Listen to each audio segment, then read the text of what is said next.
50 दिन के बाद मुकुट तैयार हुआ और उसने पूरी संपत्ति, अपना घर भी बेच दिया, जमीन भी बेच दी, जो भी कुछ था कुछ नहीं बचा, शून्य है। एक परात है बस, उसमें मुकुट रखा है। और संत बोले अब इसको लेके चलो। नाचते गाते हुए एक एक नगर वैश्या, नगर वधू को बीच में लिए, चारों तरफ संत नाचते गाते हुए उसको लेकर के जा रहे हैं रंगनाथ मंदिर, ठाकुर जी को अर्पित करना।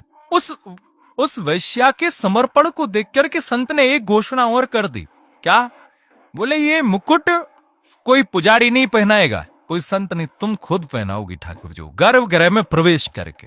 अब सोचिए आप, आज वो वैश्या भले ही है, शरीर उसका अपवित्र है, पर उसका हृदय इतना पवित्र था, साधु ने कह दिया तुम ही मुकुट पहनाओगी ठाकुर जी को जाके।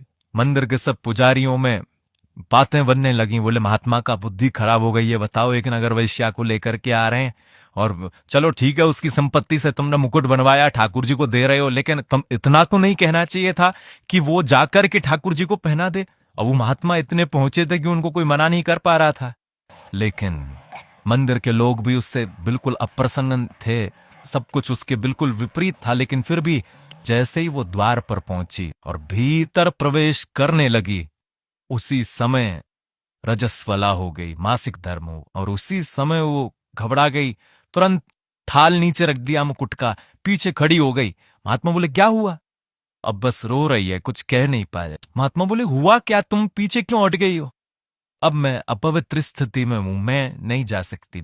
उस समय महात्मा बोले इसका भाग्य कितना दुर्भाग्य, पूरा जीवन नगर वैश्या बनकर के रही, जो धन कमाया उसमें से संतों को देने का प्रयास किया तो हम ले नहीं सकते। दूसरा निधान निकाला कि कुछ भी ना रखे, सब कुछ ठाकुर जी को दे दे, सब प्रकार का प्रयास कर लिया, इसको ले जाकर के भीतर मंदिर में मुकुट पहनाने तक का अधिकार मिल गया था।